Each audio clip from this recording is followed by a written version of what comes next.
Welcome guys my YouTube channel Ajay SWD Singh. Guys आज मैं class 12th की वीडियो लेके आया हूँ मैथमेटिक्स की एक्सरसाइज 4.2 आज हम स्टार्ट करने लगे। तो देखिए 4.2 के जो क्वेश्चंस हैं हमारे पास, ये है आपकी टेक्स्ट बुक। तो देखिए यहाँ पे जो हमारे पास 4.2 हैं, अब आपको अगर याद हो तो ये सारे प्रॉपर्टीज बेस्ड हैं। देखिए ये using the property of determinant and without expand नहीं करना, सिर्फ प्रॉपर्टीज का यूज करना है। इन exercise 1 to 5 means 1 to 5 question तक जो है सारों में यही प्रूव करना, प्रूव दैट। देखिए first part, second, third, fourth और फिफ्थ। तो अब देखिए मैं इन्हीं पार्ट्स को ले लेता हूँ using property prove that. Short में मैं ऐसे ही लिख लेता हूँ, using properties of determinants and without expanding, prove that। First part देख लीजिए। फर्स्ट क्वेश्चन जो है उसमें है x y z a b c x plus A Y plus B Z plus c equals to 0। ठीक है जी, ये फर्स्ट क्वेश्चन है हमारे पास। सोल्यूशन देखिए हम लेफ्ट हैंड साइड ले लेते हैं। ये है हमारे पास left hand side, X Y Z A B C और फिर है एक्स प्लस ए Y plus B Z plus C. Students देखिए हम प्रॉपर्टीज का यूज करेंगे, और अगर आपको याद हो प्रॉपर्टी नंबर 5, ठीक है, प्रॉपर्टी नंबर 5 में क्या था कि ऐसी जो टर्म थी तो एक बार हम ये और ये टर्म लिख लेंगे, फिर प्लस डाल के दूसरी बार ये और ये टर्म लिख लेंगे। ठीक है, बाय सिर्फ आप प्रॉपर्टी, आपको 6 प्रॉपर्टीज हैं, प्रॉपर्टीज का पता होना चाहिए। By property 5 that is P5। तो फिर हमारे पास अगर प्रॉपर्टी 5 यूज करें तो इसको हम ऐसे लिख सकते हैं। देखिए x Y Z A B C और इधर आ जाएगा एक्स वाई जेड, फिर प्लस दूसरी बार ये तो ऐसे ही आएगा x Y Z A B C और यहाँ भी आ जाएगा इस बार ए बी सी। अब देख लो ध्यान से जरा, देखो फर्स्ट डिटर्मिनेंट में स्टूडेंट C1 फर्स्ट कॉलम और थर्ड कॉलम बिल्कुल सेम है, आइडेंटिकल है। It means by property P3 identical वाली। ठीक है, P3 है आइडेंटिकल वाली। अब आपको ये याद भी होना चाहिए, मैं आपको एक बार जो पेजेस में मैंने लिखी थी मैं आपको बता भी देता हूँ, जो लास्ट लेक्चर में मैंने, ये देखिए प्रॉपर्टी नंबर 3 आइडेंटिकल है। ये if any two row of determinant are identical, corresponding element same, तो उसकी वैल्यू 0 होती है। ठीक है जी, तो इसलिए ये और ये C1 as C1 and C3 और C2 एंड C3। ठीक है जी, तो इसका मतलब ये भी 0 और ये भी 0। अब देखिए 0 प्लस 0 क्या हो गया, 2 0 ही हो गया, और वही हमें प्रूफ करना था RHS। ओके स्टूडेंट्स, ये था हमारे पास फर्स्ट क्वेश्चन। अब हम आ जाते हैं पेज नंबर 15 था 16 पे, और क्वेश्चन नंबर 2। अब 2 क्वेश्चन हमारे पास इसी तरह से है। देखिए 2 क्वेश्चन में है a minus B, B minus C, C minus A, B minus C, C minus A minus B, और C minus A minus B minus C which is equals to 0 के बराबर प्रूफ करना है। ठीक है जी, ये हमारे पास सेकंड क्वेश्चन है। सोल्यूशन देख लीजिए, लेफ्ट हैंड साइड ले लेंगे हम LHS, और वो है a minus B minus C minus A, और यहाँ भी b minus C minus A minus B, फिर c minus A minus B और b माइनस सी। ये लेफ्ट हैंड साइड ले ली हमने। जब हमने लेफ्ट हैंड साइड ली तो यहाँ हम कॉलम पे ऑपरेशन लगाते हैं, मतलब प्रॉपर्टी नंबर 6 का यूज करेंगे। तो हम लिखते हैं C1 पे सपोज हम ऑपरेशन लगा लेते हैं, C1 या इसमें ये और ये भी ऐड करते हैं, तो C1 plus C2 plus C3, ठीक है। तो इसको प्रॉपर्टी 6 कहते हैं, हम डायरेक्ट ऑपरेटिंग हम लिख लेंगे ऑपरेटिंग, क्योंकि ये जो प्रॉपर्टी 6 है ये ट्रांसफॉर्मेशन होती है मैट्रिक्स में, उसमें भी इस तरह के ऑपरेशंस लगाए जाते हैं इन्वर्स निकालने के लिए, ठीक है जी। अब देखिए ध्यान से, इसमें ये भी ऐड करेंगे तो मैं लिख लेता हूँ a minus B plus B minus C plus C minus A, और इसमें कोई चेंज नहीं रहेगा, इसमें ये एज इट इज आ जाएंगे, ठीक है। अब फिर यहाँ हो जाएगा b minus C plus C minus A plus A minus B, और ये as it is c minus A और a माइनस बी। अब third c minus A plus A minus B plus B minus C, तो इधर a minus B और यहाँ आ जाएगा b माइनस सी। ओके स्टूडेंट्स, अब देखिए अगले स्टेप में हम क्या करेंगे, हम इस बार देखेंगे पहले यहाँ पे देखिए a और minus A cancel, minus B और plus B cancel, plus C minus C और plus C cancel, similarly b minus B cancel, C minus C A minus A और ए, यहाँ भी c और c कैंसिल, a और a b और b, इसका मतलब यहाँ भी हमारे पास क्या आ गया 0 0 0, आगे तो b minus C C minus A minus B, फिर आगे c minus A minus B minus सी। अब स्टूडेंट्स देखिए यहाँ प्रॉपर्टी में मेंशन नहीं है, लेकिन ये क्लियरली है कि कोई एक रो या एक कॉलम में पूरी एंट्रीज 0 आ जाएं, अगर सारी एंट्रीज 0 आ जाएं तो वो हमारे पास 0 के बराबर होता है, ठीक है। तो यहाँ हम लिख लेंगे 0, क्यों, because if all the entries of any row और columns are 0, then determinant are 0, उसकी वैल्यू 0 आ जाएगी डिटर्मिनेंट की, ठीक है जी। तो ये हमारे पास था RHS, इसके साथ ही हमारे 2 क्वेश्चन कंप्लीट हो चुके हैं। अब नेक्स्ट क्वेश्चन पे आते हैं, नेक्स्ट पेज पे, नेक्स्ट क्वेश्चन पेज नंबर अब हमारे पास आ जाएगा 17 और क्वेश्चन नंबर 3। अब देखिए स्टूडेंट्स, जो थर्ड क्वेश्चन है हमारा वो आपकी स्क्रीन के ऊपर मैं लिख रहा हूँ, ये देखिए 2 3 5 7 8 9 और 65 75 86 which is equals to 0।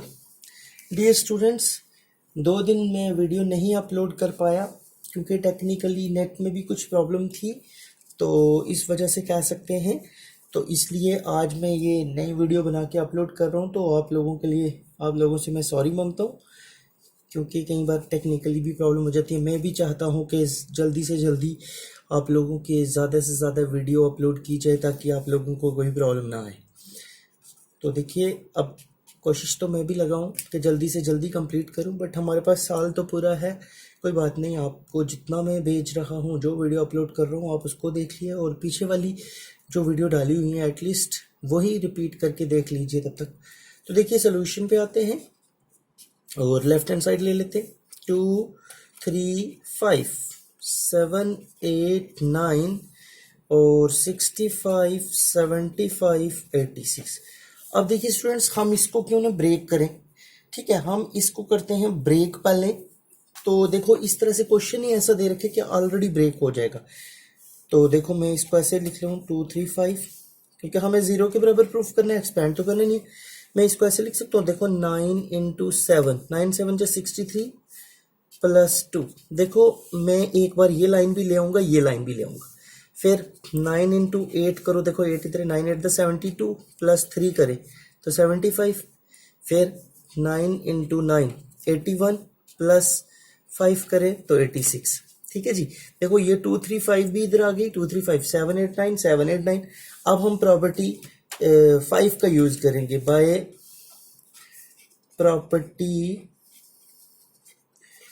5 date is P5। P5 में हमारे पास ऐसा क्या था, एक बार ये लिखेंगे हम, देखो P5 में क्या लिख रहे हैं हम, 2 3 5 तो लिखेंगे, 7 8 9 लिखेंगे, दूसरी तरफ हम लिख लेंगे 9 इंटू 7, 9 इंटू 8, 9 इंटू 9, ठीक है जी, और प्लस आगे में 2 3 5 तो लिखेंगे ही, 7 8 9 भी लिखेंगे, और उसके बाद आगे वापस आ जाएगा 2 3 5। अब देखो ये तो ज़ीरो बना देगा। अब हमें इसमें 9, अब किसी एक रो या किसी एक कॉलम में कोई नंबर हो, तो तीनों में हो तो उसको हम कॉमन ले लेते हैं। तो taking 9 as a common on C3 से, तो 9 बाहर आ जाएगा, हमारे पास बचेगा 2 3 5 7 8 9, और फिर वापस 7 8 9, प्लस इसमें भी अभी यही लिख लेते हैं 2 3 5 7 8 9 और 2 3 5। अब देखिए प्रॉपर्टी नंबर थर्ड का यूज करेंगे, आइडेंटिकल वाली। तो ये भी ज़ीरो, क्योंकि C2 और C3 ज़ीरो है, और यहाँ C1 और C3 ज़ीरो है, तो ये भी ज़ीरो, मतलब ज़ीरो मीन्स आइडेंटिकल है। तो ये हो जाएगा 9 इंटू 0 प्लस 0, यहाँ लिखेंगे बिकॉज बाय प्रॉपर्टी P3, ठीक है जी। तो ये हो जाएगा 0 which is equals to RHS। ये था हमारे पास क्वेश्चन नंबर थर्ड। अब स्टूडेंट्स पेज नंबर 18 पे हम आते हैं, क्वेश्चन नंबर 4 पे। तो देखिए फोर्थ क्वेश्चन क्या है हमारे पास, 1 1 1 BCCA AB। तो यहाँ है A into B plus C, B into C plus A, और C into A plus B। देखिए स्टूडेंट इक्वल्स टू 0, इसको अब 0 के बराबर शो करना है। तो देखिए सोल्यूशन में हम ले लेते हैं लेफ्ट हैंड साइड, और लेफ्ट हैंड साइड हमारे पास है 1 1 और 1, यहाँ आ जाएगा BCCA AB, A into B plus C plus B into C plus A plus C into A plus B। ठीक है स्टूडेंट्स। अब देखिए स्टूडेंट्स इसमें क्या करते हैं, हम ऑपरेशन लगा लेते हैं, ऑपरेटिंग C3 में ऑपरेशन लगाते हैं, C3 प्लस C2, ये भी इसमें ऐड करते हैं, क्योंकि ABBC AC बनेगा, इधर भी वो सेम आ जाएगा, उसको बाहर ले लेंगे, फिर यहाँ 1 1 1 हो जाएगा, और इधर भी 1 1 1 है, तो 0 बन जाएगा। तो ये ऑपरेशन लगाया हमने। तो देखिए उसके बाद हमारे पास रिजल्ट क्या आता है, इसमें तो कोई चेंज नहीं, इसमें भी BCCA AB, और देखिए यहाँ आ जाएगा A, इसको मैं मल्टीपल भी अगर कर लूँ तो AB प्लस AC और प्लस BC रख लेते हैं, इसमें भी मल्टीपल कर लो, BC plus BA plus CA, फिर आगे CA plus BC plus AB। अब अगर आप ध्यान से देखो इसमें, तो हमारे पास क्या चीज़ आ जाती है कि 1 1 1, चलो एक बार मैं और कर लेता हूँ, BCCA AB। देखो इसको भी मैं सीक्वेंस में लिख लेता हूँ, AB plus BC plus CA, इसमें भी AB plus BC plus CA, इसमें भी AB plus BC plus CA। ठीक है जी। अब मैं ये पूरा कॉमन ले लेता हूँ, taking AB plus BC plus CA as a common, therefore ये हमारे पास जो बनेगा वो क्या बनेगा, ये हमारे पास बन जाएगा AB BC CA कॉमन। तो मैं यहाँ लिख लेता हूँ AB, थोड़ा सा गलत हो गया, which is equals to AB plus BC plus CA, ये कॉमन, यहाँ आ जाएगा 1 1 1, और यहाँ आ जाएगा BC CA AB, और आगे आ जाएगा 1 1 1। अब देखिए AB BC CA into 0 by property P3, property number 3 identical वाली, तो ये पूरा 0 हो गया, which is equals to RHS। Okay students, ये था फोर्थ क्वेश्चन। अब देख लीजिए नेक्स्ट पेज नंबर 19 पे आते हैं हम, और क्वेश्चन नंबर 5 की बात करेंगे अब हम। तो 5th पार्ट में क्या है, 5th क्वेश्चन में है B plus C plus a और ए प्लस बी, और ये है Q plus are plus P और पी प्लस क्यू। और यहाँ देखिए ये है वाई प्लस जेड, यहाँ है जेड प्लस एक्स और यहाँ है एक्स प्लस वाई।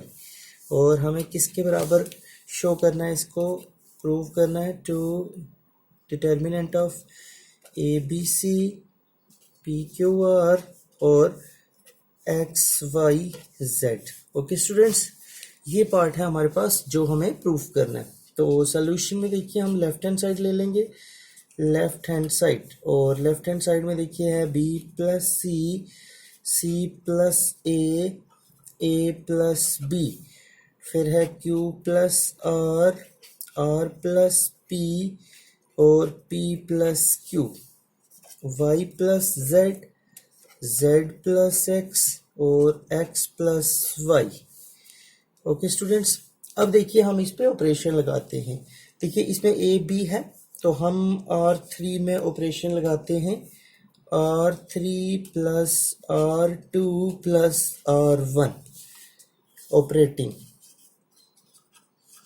ये जो ऑपरेटिंग वाली प्रॉपर्टी है ना, ऑपरेटिंग वाली, ये हमारे पास 6th प्रॉपर्टी है। हम 6th प्रॉपर्टी की बजाय डायरेक्ट लिख लेते हैं जो ऑपरेशन लगाना होता है।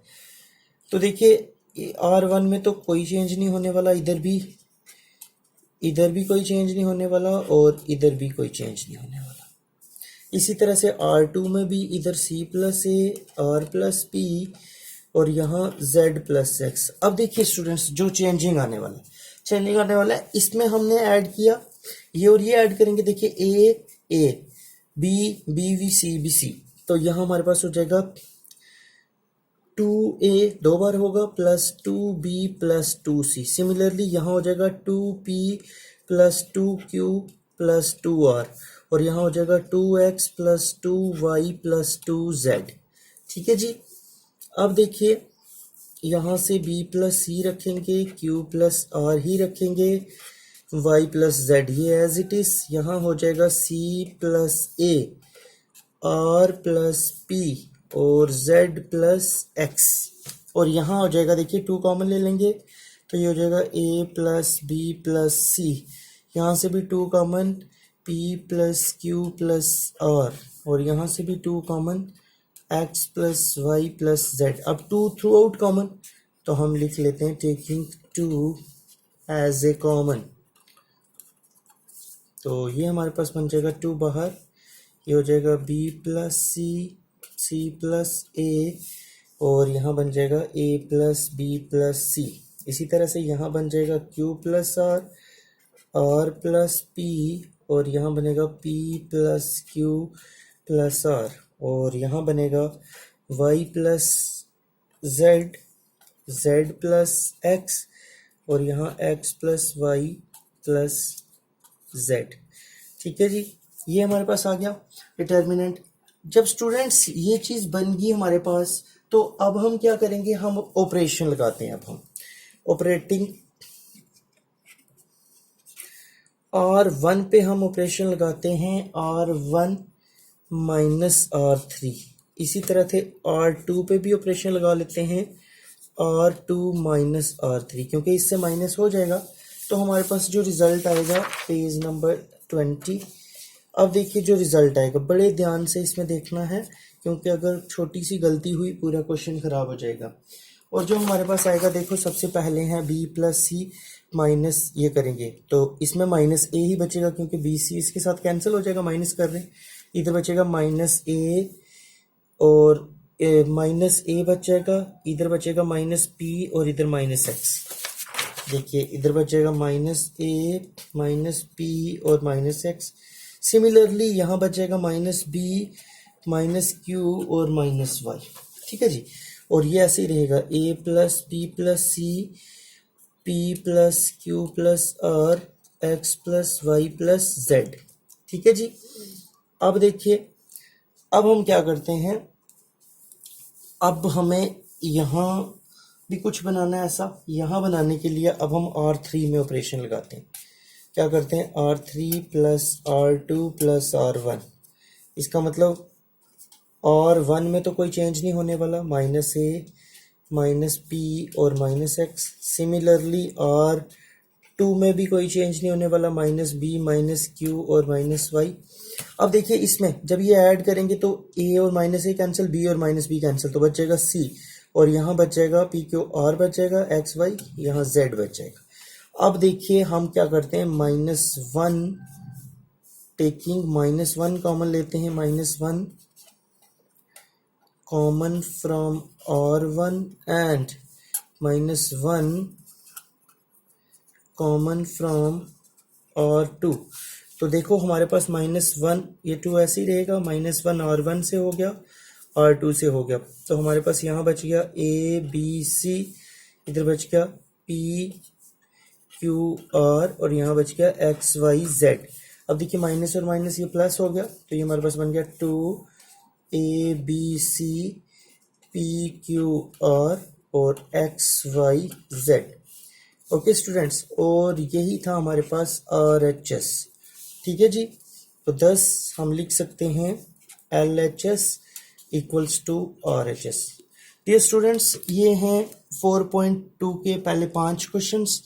तो क्योंकि वीडियो ज़्यादा लंबी हो जाएगी, अपलोड होने में भी प्रॉब्लम होती है, तो आप इनको कीजिए स्टूडेंट्स, ध्यान से देखिए, और अगर आप ध्यान से देखोगे तो मैं उम्मीद करूँगा ये आप लोगों को समझ आ जाएगी।